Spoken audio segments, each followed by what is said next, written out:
Imagine this. You're on a late-night bus, tired and ready to get home. The driver barely speaks. The passengers avoid eye contact, and the road stretches endlessly into the dark.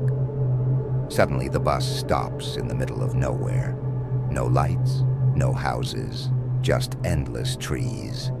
You think it's just a breakdown, until you realize the darkness outside isn't empty. This is the story of a midnight ride to the haunted woods. Hold on tight, because this is one ride you might not come back from. It was one of those nights where the world feels off. The air was heavy, the kind that makes you feel like you're being watched, even when you're alone. I had missed the earlier bus, so this was my last chance to get home. The bus finally arrived, its headlights cutting weakly through the fog. I climbed aboard, greeted by the smell of dampness and old leather. The driver gave me a brief glance, his face shadowed under his cap. He didn't say a word, just closed the doors with a hiss and started driving. The passengers were few, a young couple whispering to each other near the front, an older man with a cane sitting silently by the window, and a woman in a hooded coat gripping her purse tightly.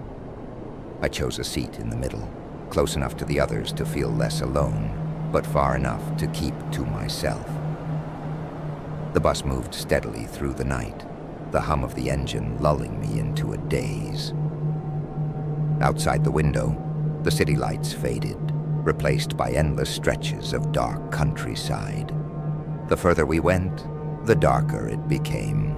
Even the moon seemed to vanish, leaving nothing but the bus's dim interior light to keep the shadows at bay. I wasn't sure how much time had passed when it happened. The bus jolted to a stop, throwing me forward in my seat.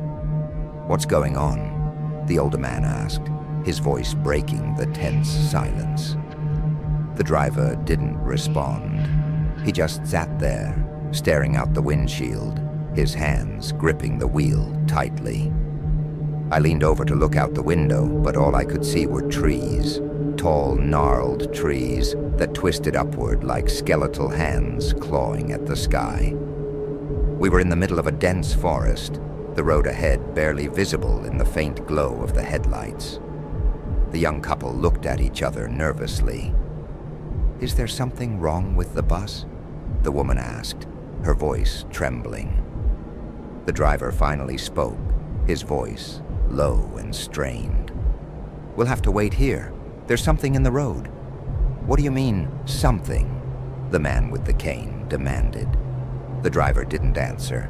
Instead, he turned off the engine, plunging us into an uneasy silence. The only sound was the creaking of the bus as it settled, and the faint rustling of leaves outside. At first, we all just sat there, waiting for the driver to make a move. But then we heard it, a low, guttural sound coming from the darkness outside. It was faint, almost like the wind, but there was something unnatural about it.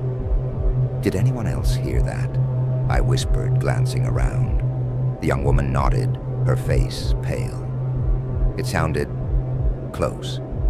The older man scoffed, but I could see his hands trembling as he gripped his cane. "It's just an animal," he muttered. The sound came again, louder this time. It wasn't the wind. It wasn't an animal.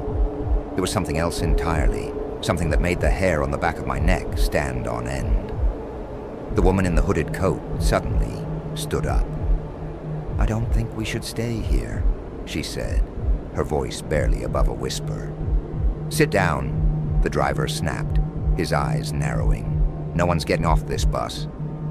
But his words didn't reassure me. If anything, they made me feel worse. He sounded scared, terrified even. I couldn't resist looking out the window again, even though every instinct told me not to. The trees seemed closer than before, their twisted branches pressing against the glass like they were trying to get in.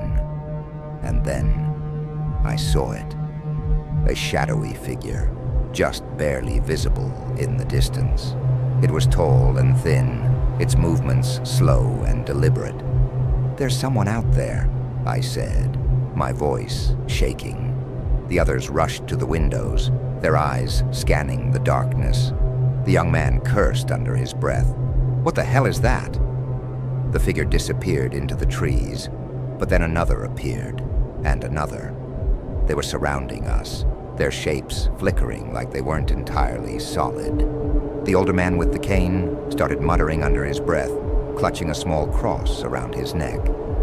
The young woman started crying, her boyfriend trying and failing to calm her down. The driver stood up, his face pale.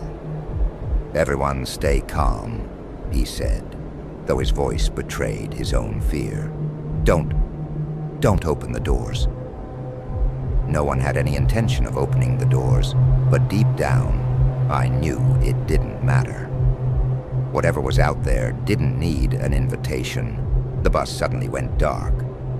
The interior lights flickered, then went out completely, leaving us in near total darkness. "What's happening?" someone shouted. Before anyone could answer, the bus rocked violently, as if something massive had slammed into it. The hooded woman screamed, and when I turned to look, she was gone. Her seat was empty, her purse lying on the floor. "Where is she?" the young man yelled, his voice cracking. She was right here. No one had seen her leave. The doors hadn't opened. She had just vanished. Panic set in. The young couple started banging on the windows, shouting for help, but there was no one to hear them. The driver sat frozen in his seat, his hands trembling as he tried to restart the engine. The guttural sound came again, louder this time, and closer, much closer. Something was outside the bus. We could all feel it, even if we couldn't see it.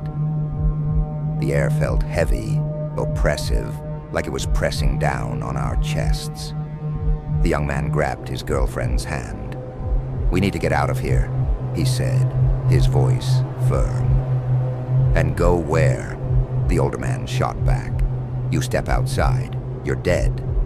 "We're dead if we stay here," the young man argued. Before anyone could stop him, he rushed to the doors and forced them open. The cold night air rushed in, carrying with it the unmistakable stench of decay. "Wait!" his girlfriend cried, but he was already outside, disappearing into the shadows. We waited, holding our breath, but he didn't come back. Then we heard the scream. It was cut off abruptly, leaving an eerie silence in its wake. The young woman collapsed into her seat, sobbing uncontrollably. The rest of us just sat there, paralyzed with fear.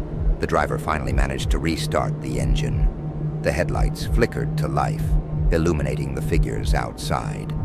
They were closer now, their faces pale and twisted, their eyes glowing faintly in the dark. They weren't human. "Hold on!" the driver yelled, slamming his foot on the gas. The bus lurched forward, barreling down the narrow road. The figures didn't move out of the way. They just stood there, their bodies disappearing into mist as the bus passed through them. For a moment I thought we were safe, but then the bus started to slow down again. The engine sputtered, then died completely. No, the driver muttered, frantically turning the key. And that's when I felt it, a cold hand on my shoulder. I turned around, and there it was. One of the figures inside the bus, staring at me with hollow eyes. I don't remember how I got off the bus. The next thing I knew, I was running through the woods, the sound of whispers following me. When I finally reached the edge of the forest, the bus was gone.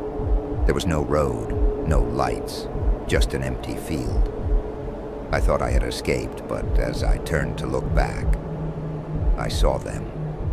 The figures standing at the edge of the trees, watching me, and I knew this wasn't over. The bus might be gone, but the haunted woods would always be waiting for the next midnight ride.